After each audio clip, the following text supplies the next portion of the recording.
మా వాళ్ళు అమెరికాలో చదువుతున్నారండి, మా పిల్లలు అమెరికాలో జాబ్ చేస్తున్నారండి అని గట్టిగా గర్వంగా చెప్పుకునేవాళ్ళు ట్రంప్ వచ్చేదాకా. సిచ్యువేషన్ ఇప్పుడు ఎలా ఉందంటే, అయ్యా మీ పిల్లలు అమెరికాలో ఉన్నారంటగా, పాపం వాళ్ళ పరిస్థితి ఏంటి అని పేరెంట్స్ని ప్రశ్నిస్తున్నాడు కామన్ మ్యాన్. పచ్చిగా చెప్పాలంటే అమెరికాలో చదువుతున్న ప్రతి ఫారెన్ స్టూడెంట్కి ఇకపై చుక్కలు కనిపిస్తాయి. అంటే ఆల్రెడీ ట్రంప్ లెక్క పెట్టి చేస్తున్నాడు అనుకోండి. అమెరికాకు చదువుకోవడానికి వెళ్తున్నామని లగేజ్ సర్దుకున్న ఇండియన్ స్టూడెంట్స్, పర్టికులర్గా తెలుగు విద్యార్థులు ఇంకొకసారి ఆలోచించుకోవడం బెటర్. భయపెట్టడానికి చెప్పడం లేదు ఈ మాట. అమెరికాలో ఫ్లైట్ దిగిన తర్వాత ఎయిర్పోర్ట్ కూడా దాటక ముందే వెనక్కి పంపించిన సందర్భాలున్నాయి. డాక్యుమెంట్స్ అన్ని పక్కాగా ఉన్నాయి, మాకేం కాదు అన్న ధీమాతో దిగిన వాళ్లలో కూడా వెనక్కి వచ్చిన వాళ్ళు ఉన్నారు. ఇంతకీ ట్రంప్ ఎందుకని ఇంత పగబట్టాడు స్టూడెంట్స్ మీద? అమెరికాకు వెళ్ళి చదువుకుంటే ట్రంప్కేంటి నొప్పి? ఎందుకని విద్యార్థుల్ని ఇలా భయపడుతున్నాడు? కంప్లీట్ డీటెయిల్స్ ఇవాల్టి బర్నింగ్ టాపిక్లో.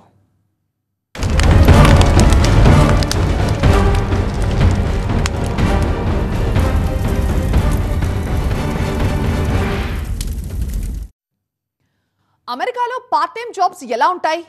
గంటకు ఎంత ఇస్తారు? చదువుకోవడానికి వెళ్లే ప్రతి ఒక్కరూ కామన్గా డిస్కస్ చేసే పాయింటే ఇది. మెయిల్స్లోనో, ఇన్స్టాగ్రామ్లోనో, ఫేస్బుక్లోనో దీని గురించి డిస్కస్ చేస్తూ ఉంటారు. ఇదే ఇప్పుడు విద్యార్థుల కొంప ముంచబోతోంది. అక్కడికి వెళ్ళి పార్ట్ టైం జాబ్ చేస్తారో చెయ్యరో అనవసరం. సరే, ఏ పార్ట్ టైం జాబ్ చేయడం లేదా అనుకోండి, అయినా సరే వీసా రద్దు కావచ్చు. ఎందుకంటే ఆల్రెడీ సోషల్ మీడియాలో ఈ టాపిక్ తెచ్చారు కదా, అది చాలు వీసా రద్దు చేసి మిమ్మల్ని ఇంటికి పంపడానికి. పార్ట్ టైం జాబ్ గురించి చిన్న డిస్కషన్ కూడా పెట్టకూడదు అనేది రూల్. స్టూడెంట్ వీసాలో ఉంటుంది అది, కాకపోతే ఎవరు చదవరు అనమాట. సో దాన్ని అడ్డం పెట్టుకుని ఇంటికి పంపించడానికి గ్రౌండ్ ప్రిపేర్ చేస్తున్నాడు ట్రంప్. అమెరికాలో ఇప్పుడు ఇదే జరుగుతోంది. రెమిటెన్స్ అంటే అమెరికాలో సంపాదించి ఇండియాలో ఉన్న తమ వారికి పంపించే డబ్బుకే రెమిటెన్స్ అని పేరు. ప్రపంచంలోని ప్రతి దేశం నుంచి వందలు, వేలు, లక్షల మంది అమెరికాలో ఉంటున్నారు. వాళ్ళంతా తమ దేశాలకి డాలర్స్ పంపిస్తూ ఉంటారు. అలా అమెరికా నుంచి భారత్కు వస్తున్న రెమిటెన్స్ వాటా 28%. వరల్డ్లో మరే దేశస్థులు తమ కంట్రీకి ఇంత డబ్బు పంపించడం లేదు. ఇందాక మాట అనుకున్నా, అమెరికాలో చదువుకోవడానికి డాక్యుమెంట్స్ అన్ని పక్కాగా ఉన్నప్పుడు ఇక భయపడటం ఎందుకని. బట్ వాళ్ళని నిజం చెప్పమనండి, నిజంగా అమెరికా వెళ్లేది చదువుకోవడానికేనా? అదే నిజమైతే యుఎస్ నుంచి ఇండియాకు ఇన్ని డాలర్స్ వస్తాయా? పేరుకే చదువులు, మైండ్లో మాత్రం డాలర్ డ్రీమ్స్. ఆ ఉద్దేశంతో అమెరికా వెళ్తామంటే మాత్రం ఖచ్చితంగా కష్టాలు పడాల్సిందే. దయాదాక్షిణ్యాలు లేకుండా ఇంటికి పంపించేస్తారు. ఇది వరకు ఇంత స్ట్రిక్ట్ గా లేదు, ఇప్పుడేంటిలా? ఈ ప్రశ్నకు సమాధానం ట్రంప్. ట్రంప్ ని 2 అడుగులు వెనక్కి వేసేలా చేద్దామనుకున్న ప్రతిసారి ట్రంప్ 10 అడుగులు ముందుకేస్తూ భయపెడుతున్నారు. మొన్న మధ్య ట్రంప్ ఒక డెసిషన్ తీసుకున్నారు. అమెరికాలో కార్ కాస్త స్పీడ్ గా నడిపాడా, అయితే వీసా రద్దు చెయ్యి. మాట పెరిగి చిన్న గొడవ లాంటిది పెట్టుకున్నాడా, అయితే వీసా తీసిపడే. ఇలాంటి పనులు చేశారు. విద్యార్థులు చేసే చిన్న చిన్న తప్పులకే వీసాలు రద్దు చేయమనడం అంత పెద్ద నిర్ణయం తీసుకోవడంతో వాళ్ళంతా కోర్టుకెళ్లారు. అన్ని విన్న అక్కడి న్యాయస్థానం ట్రంప్ దూకుడికి కళ్లం వేసింది. నా మీదే కోర్టుకు వెళ్తారా మీరు అని ఆగ్రహించారో ఏమో. స్ట్రిక్ట్ రూల్స్ ని ఫాలో అవ్వాల్సిందే అంటూ రూల్ తీసుకొచ్చారు. అవసరమైతే వ్యవస్థలోని నియమావళిలోనే మార్పులు తీసుకొచ్చేందుకు రెడీ అయ్యారు.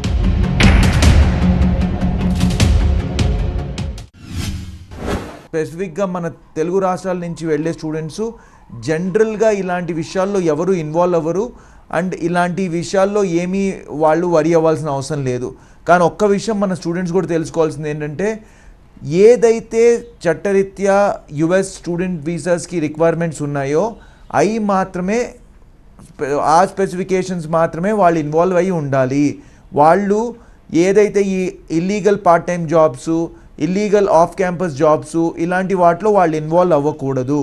మనం స్టూడెంట్స్ అక్కడికి వెళ్తుంది ఎడ్యుకేషన్ గురించి. సో వాళ్ళు సోషల్ మీడియాలో వెదర్ ఇట్ ఈస్ వాళ్ళ సీనియర్స్ అని కానీ, వాళ్ళ చుట్టాలని కానీ, వాళ్ళ ఫ్రెండ్స్ అని కానీ, వాళ్ళ క్యాంపస్ వాళ్ళని కానీ, వాళ్ళందరితో ఇలాంటి విషయాలు మాట్లాడకూడదు. ఏ మాత్రం ఆలస్యం చేయకుండా వరల్డ్ వైడ్ గా స్టూడెంట్ వీసాల జారీని ఆపేసింది ట్రంప్ ప్రభుత్వం. భారత్ సహా ప్రపంచ వ్యాప్తంగా ఉన్న అన్ని అమెరికా ఎంబసీల్లో స్టూడెంట్ వీసాల ఇంటర్వ్యూలు ఆపేయాలని ఆర్డర్స్ ఇచ్చింది. వీసాల కోసం ఎవరైతే అప్లై చేశారో వాళ్ళ సోషల్ మీడియా అకౌంట్స్ ని గట్టిగా చెక్ చేసిన తర్వాతే ప్రాసెస్ మొదలు పెట్టబోతున్నారు. ప్రస్తుతం మనకి ఎఫ్ వీసా అంటే F1 వీసా అని స్టూడెంట్స్ వీసా ఏదైతే ఇస్తున్నారో అది అక్కడ అండర్ గ్రాడ్యుయేషన్ పోస్ట్ గ్రాడ్యుయేషన్ ఈ రెండు చేయడానికి ఉపయోగపడుతుంది. అదేవిధంగా ఎం వీసా అంటే వొకేషనల్, ఎస్పెషలీ మనకి అక్కడ చెఫ్స్ కావచ్చు లేకపోతే ఇతరత్ర అకాడమిక్స్ కాకుండా చేసే వొకేషనల్ ట్రైనింగ్ ఏది ఉంటుందో దానికి ఇచ్చే వీసాని ఎం వీసా అంటారు. మరో వీసా జే వీసా ఏంటంటే ప్రస్తుతం మనకి భారతదేశంలో కూడా చాలా యూనివర్సిటీలు ఇక్కడ ఒక సంవత్సరం మళ్ళీ అమెరికాలో ఒక సంవత్సరం చదువుకునే వెసులుబాటు కూడా కల్పించారు కాబట్టి ఆ విద్యార్థులకు ఇచ్చే వీసాని జే వీసా అంటారు. సో ఈ 3 వీసాలకు సంబంధించి అమెరికా చాలా కఠినమైన నిర్ణయాన్ని తీసుకుంది అనేది మనకి ఈ అనౌన్స్మెంట్తో తెలుస్తుంది. భారత్లోని అమెరికా రాయబార కార్యాలయం ఒక స్టేట్మెంట్ రిలీజ్ చేసింది. దయచేసి చదువుకోవడానికి వెళ్ళిన వాళ్ళు చదువుకోండి, డ్రాప్అవుట్ అయినా, క్లాసులు ఎగ్గొట్టినా, యూనివర్సిటీకి చెప్పకుండా స్టడీ ప్రోగ్రామ్స్ బంక్ కొట్టినా వీసాపై ఆశ వదిలేసుకోండి అని ప్రకటనిచ్చింది. సో ఇండియాలో ఈ అనౌన్స్మెంట్ వచ్చిందంటేనే అర్థం చేసుకోవచ్చు క్లాసులు ఎగ్గొట్టడాన్ని ట్రంప్ సర్కార్ ఎంత సీరియస్ గా తీసుకోబోతోంది.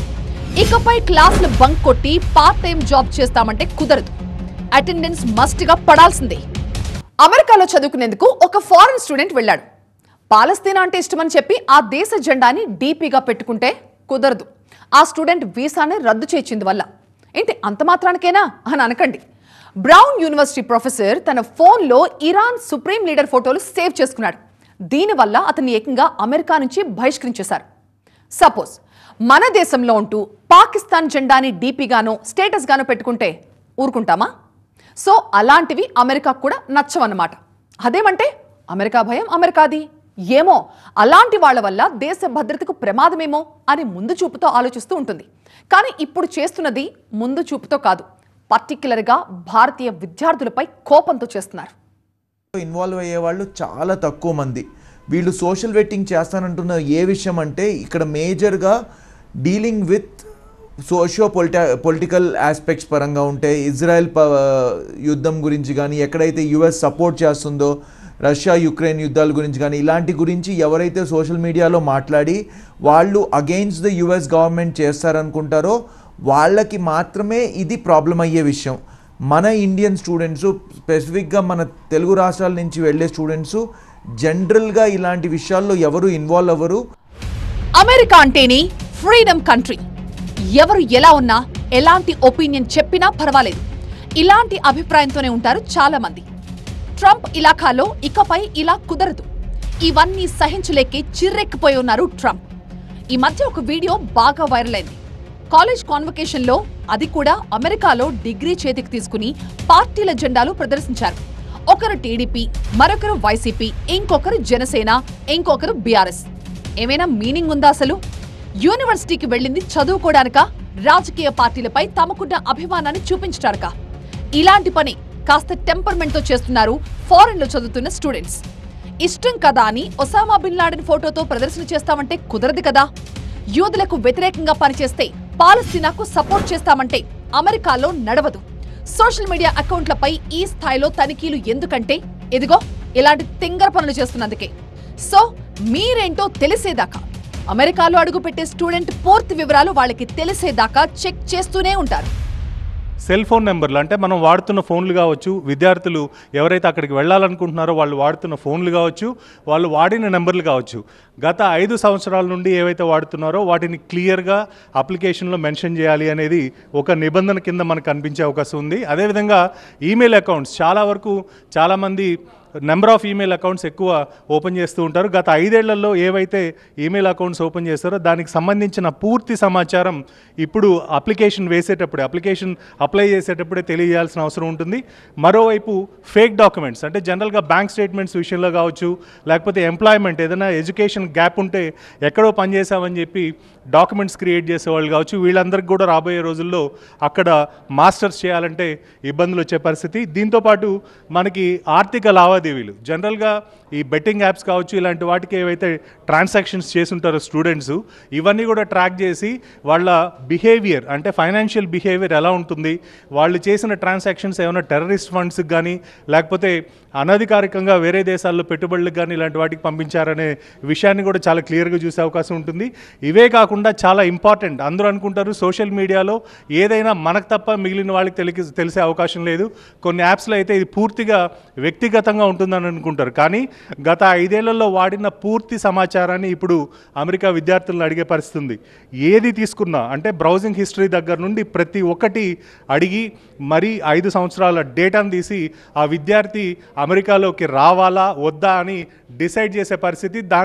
దానికి అనుగుణంగానే వాళ్ళ వీసాని ఇష్యూ చేయాలా క్యాన్సిల్ చేయాలనే పరిస్థితి కూడా రాబోయే రోజుల్లో మనకు కనిపిస్తుంది. మరీ ముఖ్యంగా తెలుగు రాష్ట్రాల విద్యార్థులు ఒక విషయం తెలుసుకోవాలి. ఇక్కడ అమెరికాలో చదువుకుంటున్న భారతీయ విద్యార్థులు దాదాపు 3,30,000 మంది అయితే అందులో 1,80,000 మంది మన తెలుగు రాష్ట్రాల విద్యార్థులే ఉంటున్నారు. జనరల్ గా వీళ్లలో మెజారిటీ స్టూడెంట్స్ అక్కడ చదువుకోవడానికి మాత్రమే వెళ్లరు. ఒక సెమిస్టర్ ఫీజు, ఫ్లైట్ టికెట్ డబ్బులు ఈ మాత్రం పెట్టుబడితోనే అమెరికాకు వెళ్ళిపోతున్నారు. మిగతా సెమిస్టర్లకు అక్కడ బతకడానికి కావాల్సిన డబ్బుని అక్కడే సంపాదించుకోవచ్చనే ఆశలతో విమానం ఎక్కుతున్నారు. చాలా మంది బ్యాంక్ లోన్లు తీసుకుని లేదా అధిక వడ్డీలకు అప్పులు చేసి అమెరికా వెళ్తున్నారు. అలాంటి వాళ్ళకి ఇక హనీమూన్ పీరియడ్ ముగిసినట్లే.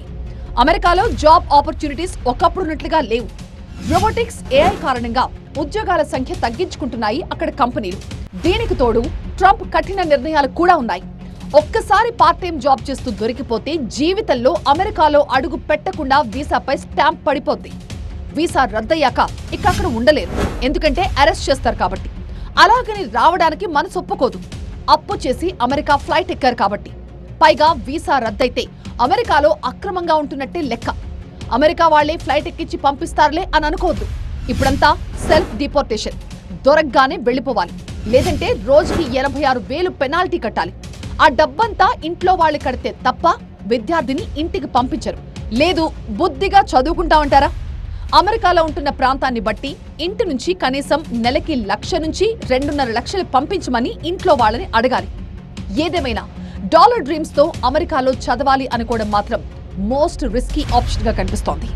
ట్రంప్ వచ్చాక కాదు, ట్రంప్ అధ్యక్షుడిగా గెలవడం ఖాయం అన్నప్పటి నుంచే అమెరికాకి స్టూడెంట్ వీసాల అప్లికేషన్లు తగ్గిపోయాయి. 2017లోనే చాలా కఠినంగా వ్యవహరించి ఆ తర్వాత కాస్త ఊరుకున్నారు ట్రంప్. కానీ ఈసారి అలా ఉండడం లేదు. అందుకే నిజంగా చదువుకోవడానికే అయితే అమెరికా కాకుండా మరొక కంట్రీని సెలెక్ట్ చేసుకోవడం బెటర్. ఆల్రెడీ మనోళ్ళు అమెరికాను పక్కన పెడుతున్నారు కూడా. డాలర్ డ్రీమ్ పిచ్చిని వదిలేస్తున్నారు ఇప్పటి నుంచి. దాని ఫలితమే జర్మనీ, రష్యాకు వెళ్తున్న స్టూడెంట్ సంఖ్య పెరగడం. ఏదేమైనా అమెరికన్ యూనివర్సిటీల వ్యాపారంపై దెబ్బ కొడుతున్నారు ట్రంప్.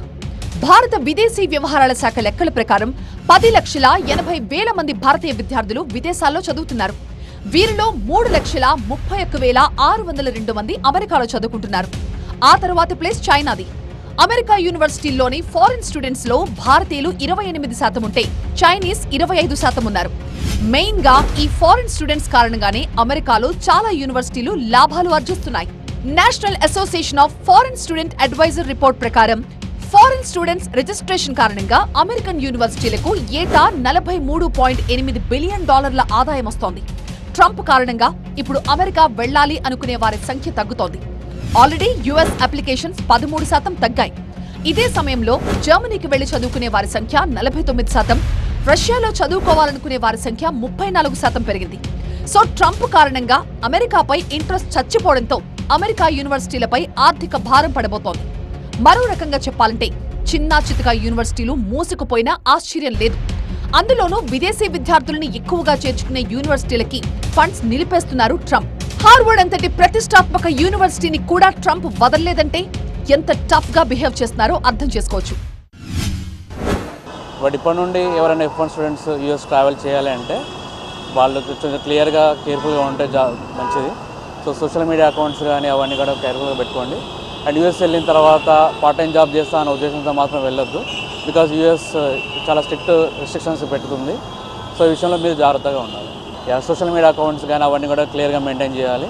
సో ఏది కూడా యూఎస్ ఎంబసీ నుండి దాచే ప్రయత్నం. ఇన్ని చెప్పినా సరే అమెరికాలో మాత్రమే చదువుకోవాలనే ఆశ ఉంటే సోషల్ మీడియాలో న్యూట్రల్ గా ఉండడమే వన్ అండ్ ఓన్లీ ఆప్షన్. అందులోనూ అక్కడ చదువుకుని ఇక్కడికి తిరిగొచ్చేస్తామన్న ఆలోచనతోనే అమెరికాలో అడుగు పెట్టాలి. ఎందుకంటే అమెరికాకి చదువుల కోసం వెళ్లిన భారతీయుల్లో 80% మంది అక్కడే సెటిల్ అవ్వాలని చూస్తున్నారు. ఇప్పటి వరకు అదే జరిగింది కూడా. కానీ చైనీస్ అలా కాదు. అమెరికాలో చదువుకుని తిరిగి చైనాకు వెళ్లిపోతున్నారు. ఇప్పుడున్న పరిస్థితుల్లో అమెరికాలో గొప్ప ఉద్యోగాలు వస్తాయన్న గ్యారంటీ లేదు. ఉద్యోగం సంపాదించి H-1B వీసా పొందడం 10 మందిలో 2కి మించి సాధ్యం పట్టలేదు. అంటే అమెరికా వెళ్లిన విద్యార్థుల్లో 80% మంది ఉద్యోగాలు రాక వెనుదిరగాల్సిందే. పోనీ ఏదో ఒక రకంగా అక్కడే ఉండిపోదామనుకుంటే గతం మాదిరిగా వ్యవస్థ లేదిప్పుడు. వీసా గడువు పూర్తయినా అక్కడ ఉంటానంటే డిపోర్టేషన్ గ్యారంటీ. గాజాపై ఇజ్రాయెల్ దాడి చేస్తే దాన్ని నిరసిస్తూ స్టూడెంట్స్ అమెరికాలో ఆందోళన చేశారు. అప్పటి నుంచి మరింత మార్పు కనిపిస్తోంది ట్రంప్ బిహేవియర్లో. ఏ విద్యార్థికి ఎలాంటి ఆలోచనలున్నాయి, ఫారిన్ స్టూడెంట్స్ ఎలాంటి ఆందోళన చేశారో మొత్తం లిస్ట్ కావాలన్నారంట. హార్వర్డ్ యూనివర్సిటీ ఇవ్వని పొమ్మంది. దీంతో విదేశీ విద్యార్థుల అడ్మిషన్స్ ఆపేస్తూ నిర్ణయం తీసుకున్నారు ట్రంప్. కాకపోతే కాస్త వైల్డ్ యాక్షన్ చూపిస్తున్నారు. సో కొంతకాలం అమెరికా ఆలోచనలు రానియకపోవడమే బెటర్. ఇది వాటి బర్నింగ్ టాపిక్. మరొక అంశంతో మళ్ళీ కలుద్దాం. చూస్తూనే ఉండండి TV9.